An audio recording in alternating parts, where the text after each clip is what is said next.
থাকলে সংগঠনের বড় ধরনের আন্দোলন গড়ে তুলতে পারবে, নির্বাচনকে বাধাগ্রস্ত করতে পারবে, তাদের নাম প্রকাশ করেন আব্দুল আওয়াল মিন্টু।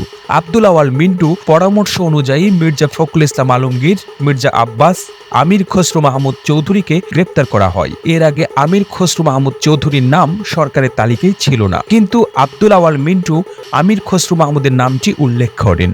ধারণা করা হয় যে আর্থিক লেনদেন এবং টাকার ভাগ বাটোয়ারা নিয়ে আব্দুল আওয়াল মিন্টুর সঙ্গে আমির খসরু মাহমুদের গোলযোগ থাকার কারণে আমির খসরু মাহমুদের নাম দিয়েছিলেন মিন্টু, এবং মিন্টুর কথাই শেষ পর্যন্ত আমির খসরু মাহমুদ চৌধুরী গ্রেপ্তার হন।